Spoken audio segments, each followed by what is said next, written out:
Welcome to UPSC exam prep. आज है 3 जनवरी 2024 और स्वागत है आपका करंट अफेयर्स न्यूज डिस्कशन में। तो आइए शुरू करते हैं। आज का हमारा पहला आर्टिकल है अभी परमाणु प्रतिष्ठानों और सुविधाओं के खिलाफ हमले के निषेध पर एक समझौता हुआ था भारत और पाकिस्तान के बीच। तो इसमें जब दोनों देश अपने अपने जो भी परमाणु जो हथियार जहाँ रखे जाते हैं उन ठिकानों का एक दूसरे को जानकारी देते हैं हर साल, तो उसके बारे में आर्टिकल आया है। तो इसके बारे में देखते हैं। अभी हाल ही में भारत और पाकिस्तान ने परमाणु प्रतिष्ठान और सुविधाओं के खिलाफ हमले के निषेध पर समझौते के तहत एक राजनयिक चैनलों के माध्यम से परमाणु प्रतिष्ठानों और सुविधाओं की सूची का आदान प्रदान किया है। ये तो अब इसके बारे में देखते हैं। तो इस पर 31 दिसंबर 1988 को तत्कालीन जो पाकिस्तान के प्रधानमंत्री थे बेनजीर भुट्टो और भारतीय प्रधानमंत्री हमारे राजीव गांधी थे, इन्होंने हस्ताक्षर किए थे। ये संधि 27 जनवरी 1991 को लागू हुई और इसकी उर्दू और हिंदी दोनों में प्रतियां मिलती हैं इसकी। इस समझौते की आवश्यकता क्यों है देखते हैं। तो 1986 में भारतीय सेना ने के एक बड़े पैमाने पर ब्रेस स्टेक्स अभ्यास किया जिसके परमाणु सुविधाओं पर हमले की आशंका बढ़ गई थी। तब से दोनों देश परमाणु हथियारों पर नियंत्रण की दिशा में सहमति बनाने के लिए बातचीत कर रहे हैं, जिसकी परिणति संधि के तौर पर हुई।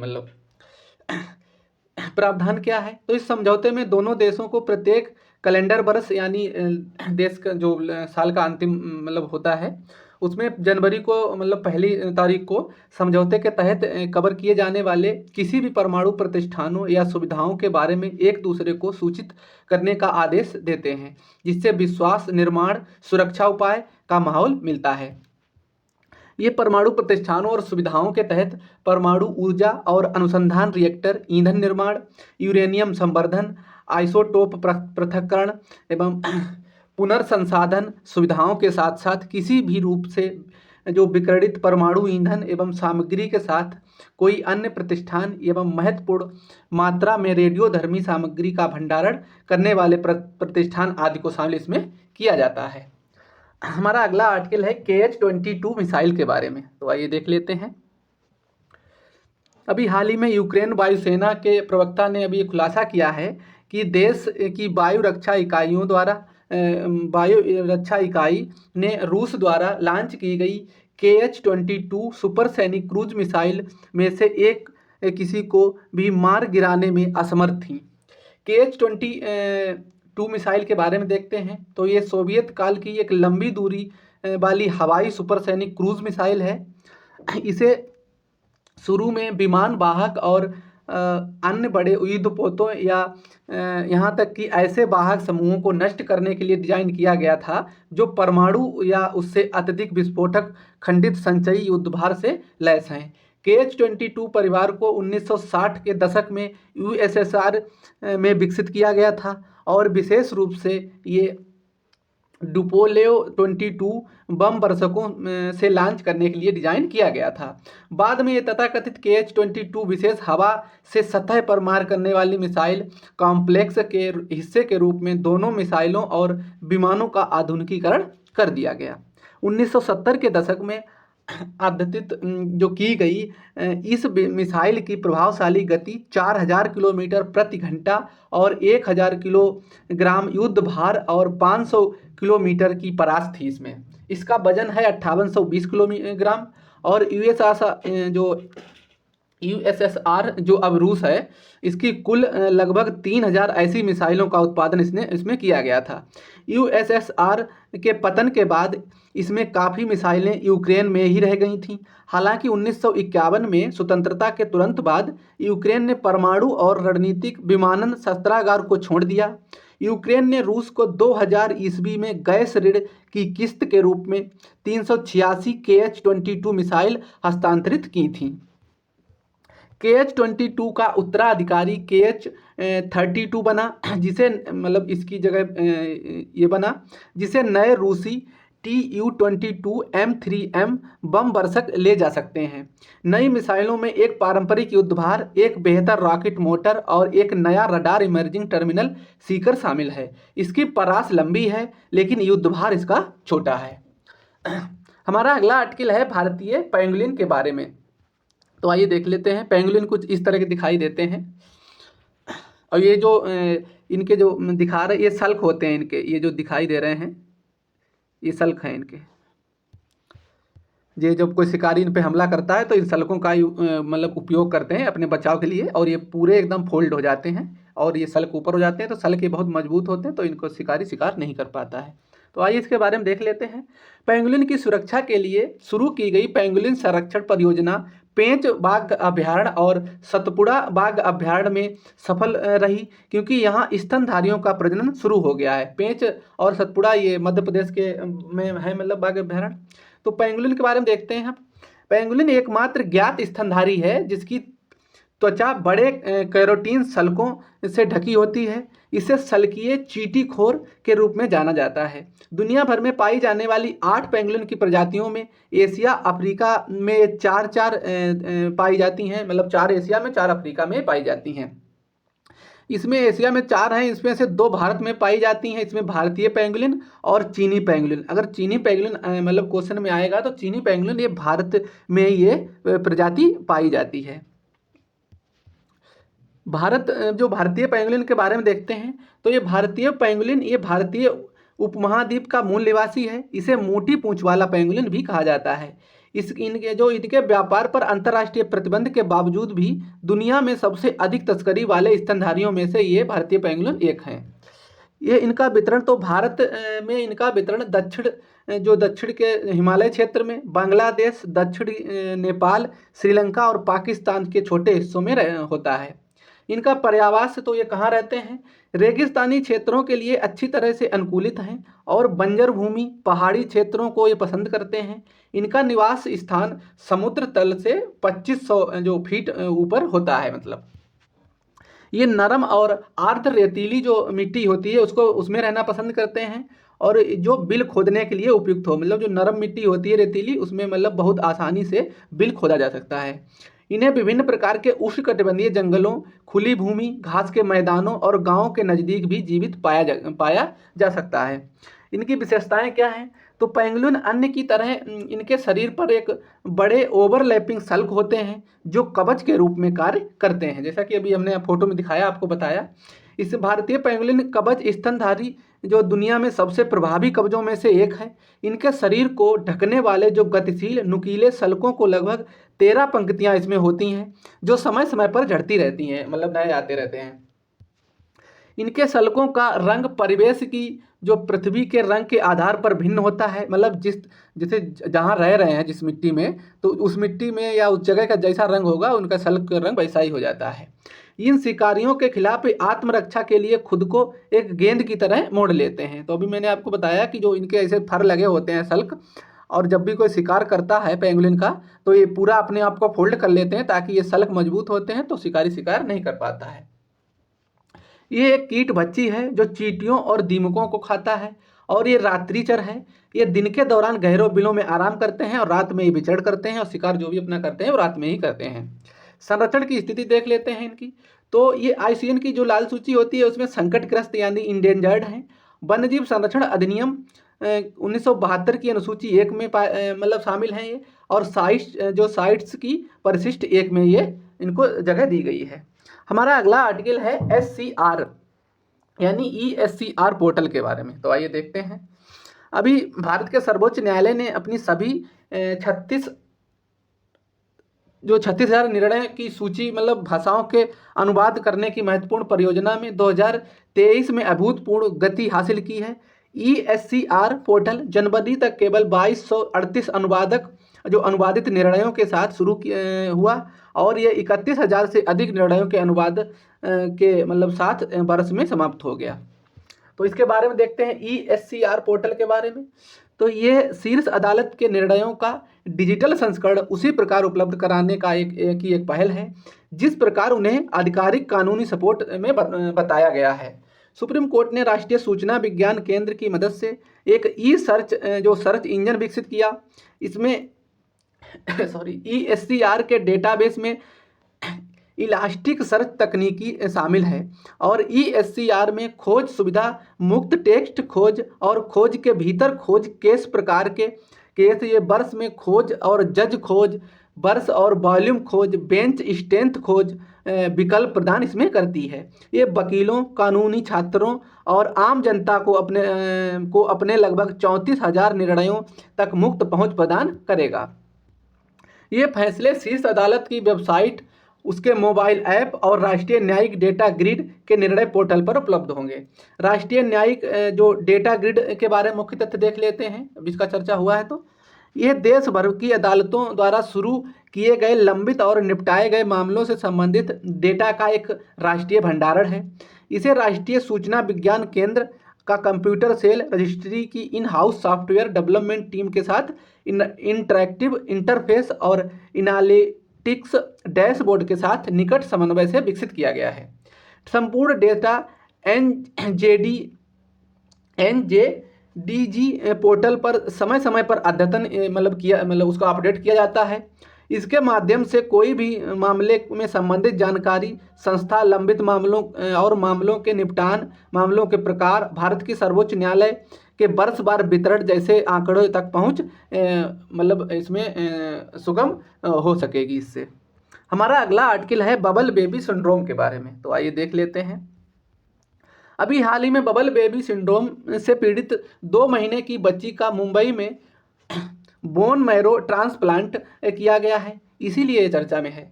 बबल बेबी सिंड्रोम के बारे में देखते हैं। बबल बेबी सिंड्रोम ये एक बहुत ही दुर्लभ आनुवांशिक विकार है जो प्रतिरक्षा प्रणाली के साथ जीवन घातक समस्याओं का कारण बनता है।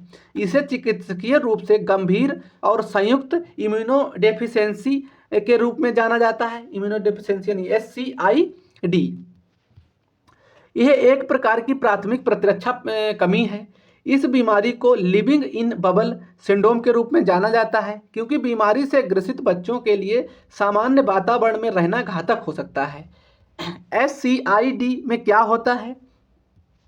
तो इसमें विकासशील शिशु में प्रतिरक्षा प्रणाली अस्थिर मज्जा में शुरू होती है। इससे स्टेम कोशिकाएं 3 अलग अलग प्रकार की रक्त कोशिकाओं में से कोई भी बन सकती है। इसमें लाल रक्त कोशिकाएं, श्वेत रक्त कोशिकाएं और विषाणु यानी प्लेटलेट्स, इनको हिंदी में विषाणु बोलते हैं, इनमें से कोई भी बन सकते हैं।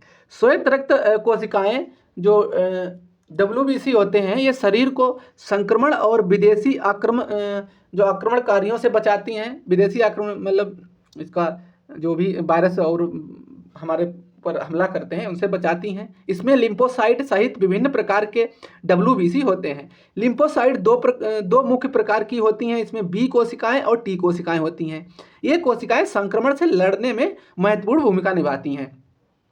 T कोशिकाएं जो आक्रमणकारियों की पहचान करती हैं और उन पर हमला करती हैं और उन्हें मार देती हैं। B कोशिकाएं एंटीबॉडीज बनाती हैं, B कोशिकाएं होती हैं ये एंटीबॉडीज बनाती हैं, और ये जो T कोशिकाएं हैं वो उससे लड़ती हैं जो भी वायरस या कोई हमला करता है हमारे जो शरीर पे, और उसको मार देती हैं।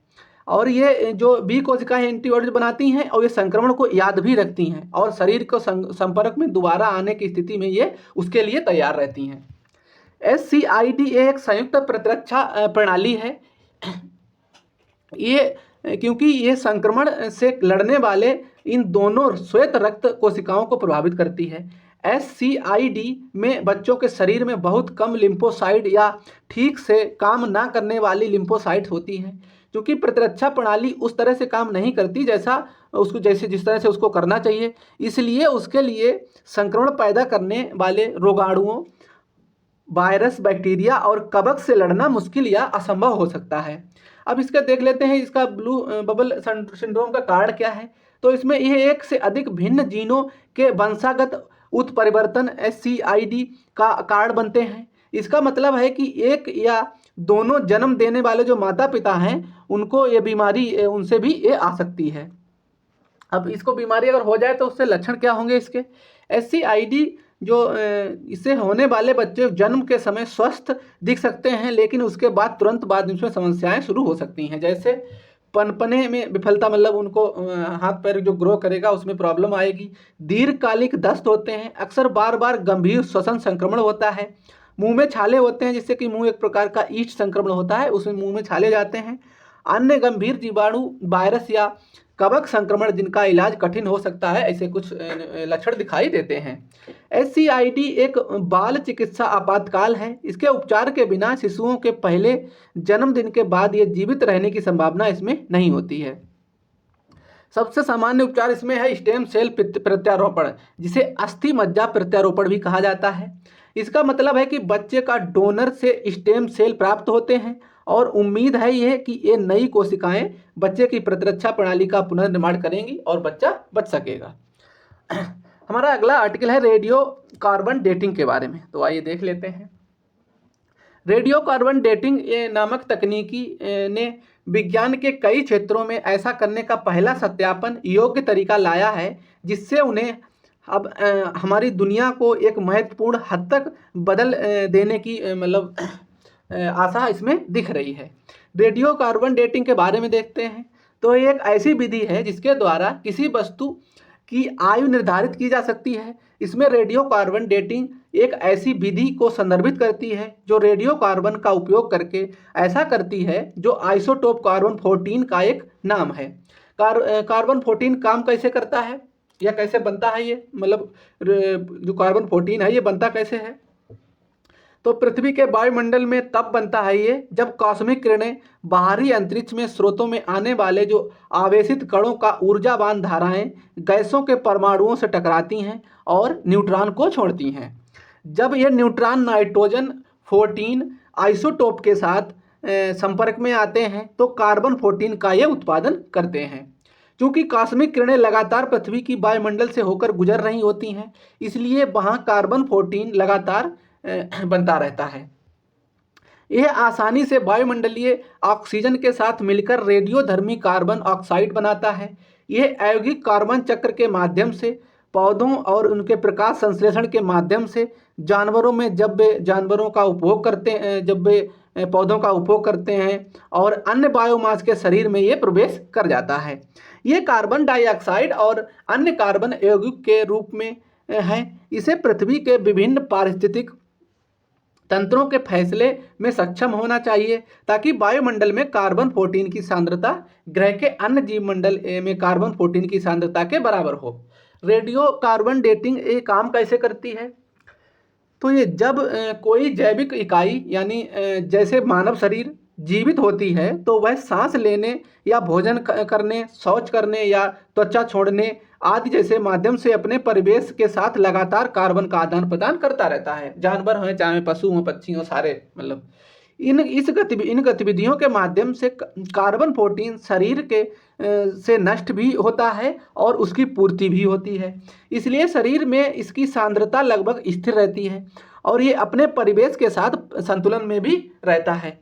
जब ये व्यक्ति मर जाता है, व्यक्ति या जानवर मतलब या पेड़ वगैरह कुछ भी हो, जब ये मर जाता है तो शरीर की गतिविधियां नहीं करती। जब मर जाएगा तो गतिविधि नहीं करेगी और शरीर में कार्बन 14 की सांद्रता रेडियोधर्मी क्षय के माध्यम से कम होने लगता है। जितना अधिक समय बीतेगा कार्बन 14 की मात्रा उतनी ही कम होती जाती है, उतनी मतलब अधिक नष्ट हो जाएगी और उतनी ही कम रहेगी। इस क्षय दर का अनुमान सिद्धांत से लगाया जा सकता है। रेडियो कार्बन डेटिंग किसी वस्तु से बचे जो कार्बन 14 का मात्रा को मापकर उसका निर्धारण करती है कि जिसका उपयोग वैज्ञानिक और कंप्यूटर यह गणना करने के लिए कर सकते हैं कि ये शरीर कितने समय पहले समाप्त हो गया था। मतलब इसका एक टाइम होता है कि इतने दिन में ये इतनी कम होगी, इतने दिन में इतनी कम होगी। तो एक जो मनुष्य में होता है जितना कार्बन और उससे कितना कम हो गया उससे अंदाज़ा लगाया जाता है कि ये कितने दिन पुराना है, ये भी जीवाश्म जो भी मिला है। आधुनिक रेडियो कार्बन डेटिंग सेटअप अधिक परिष्कृत है। इससे संवेदनशील डेटिंग सेटअपों में एक एक्सीलेटर मास स्पेक्ट्रोमेट्री का उपयोग करता है जो कम से कम 50 मिलीग्राम कार्बनिक नमूनों के साथ काम कर सकता है। तो ये कार्बन डेटिंग का पूरा आर्टिकल समझा हमने। अब हम अगला देखते हैं अपना। तो अगला आर्टिकल है हमारा यूरोजोन के बारे में, तो आइए देख लेते हैं। अभी हाल ही में अरब यात्रियों के एक सर्वेक्षण के अनुसार 3 साल में पहली बार वेतन मुद्रास्फीति की तुलना में तेजी से बढ़ने के बावजूद यूरोजोन अर्थव्यवस्था अगले साल के केवल मामूली वृद्धि के लिए ही तैयार है। मतलब बहुत कम वृद्धि उसमें होगी यूरो में, मुद्रा में। तो यूरोजोन के बारे में देख लेते हैं। यूरोजोन को आधिकारिक तौर पर यूरो क्षेत्र के रूप में जाना जाता है। ये एक भौगोलिक और आर्थिक क्षेत्र है जिसमें सभी यूरोपीय संघ के देश शामिल हैं, जिसमें इन देशों में यूरो की पूरी तरह से राष्ट्रीय मुद्रा के रूप में शामिल किया गया है। यूरोजोन में जनवरी 2023 तक यूरोपीय संघ में 20 सदस्य शामिल हैं, जिसमें Austria, Belgium, Croatia, Cyprus, Estonia, Finland, France, Germany, Greece, Iceland, Italy, Latvia, Lithuania, Luxembourg, Malta, Netherland, पुर्तगाल, स्लोवाकिया, स्लोवेनिया और स्पेन। इसमें ये 20 देश शामिल हैं जो यूरो मुद्रा को मतलब संचालन में इनके यहाँ है।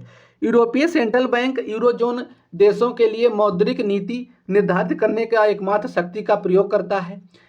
ECB यूरो नोटों और सिक्कों की छपाई ढलाई का निर्णय लेने का एकमात्र अधिकार रखता है। यह एक यूरोजोन के लिए ब्याज दर का भी ये तय करती है। ECB ये इसका नेतृत्व एक अध्यक्ष और एक बोर्ड करता है, जिसमें भाग लेने वाले देशों के जो केंद्रीय बैंक होते हैं उनके प्रमुख शामिल होते हैं। एक अध्यक्ष होगा ECB में, और उसमें अध्यक्ष के साथ साथ जितने भी देश हैं इनके जो सेंट्रल बैंक, जैसे अपने यहाँ RBI है, उस तरह से उनके यहाँ जो सेंट्रल बैंक अपने यहाँ जैसे RBI गवर्नर होते हैं, वैसे उनके यहाँ हर गवर्नर उनका उसमें बोर्ड का मेंबर होता है, उनके द्वारा ये बोर्ड काम करता है। अब देश में यूरोजोन कैसे शामिल होते हैं, मतलब जो देश हैं वो यूरोजोन में कैसे शामिल होते हैं, तो यूरो क्षेत्र में शामिल होने के लिए यूरोपीय संघ के सदस्य देशों को तथाकथित अभिसरण मानदंड का पूरा करना आवश्यक है, जिसमें मूल्य स्थिरता, मजबूत सार्वजनिक वित्त और अभिसरण का स्थायित्व और विनिमय दर की स्थिरता होनी चाहिए। इन बाध्यकारी आर्थिक कानूनी शर्तों पर 1992 में maastricht संधि की सहमति व्यक्त की गई थी और इन्हें maastricht मानदंड के रूप में भी जाना जाता है। डेनमार्क को छोड़कर सभी यूरोपीय संघ के सदस्य देशों को यूरो को अपनाना होगा और यूरो क्षेत्र में शामिल होना होगा, यदि वे उन्हें पूरा करने के लिए तैयार हो जाते हैं। ये संधि यूरो क्षेत्र में शामिल होने के लिए किसी भी विशेष समय सारणी को निर्दिष्ट नहीं करती है, लेकिन यूरो अपनाने की शर्त को पूरा करने के लिए ये अपनी रणनीति विकसित करने के लिए सदस्य देशों पर छोड़ देती है। यूरोपीय जो आयोग और ECB संयुक्त रूप से निर्णय लेते हैं कि यूरो क्षेत्र के उम्मीदवार देशों का यूरो में अपनाने के लिए पूरी शर्तें की गई हैं या नहीं।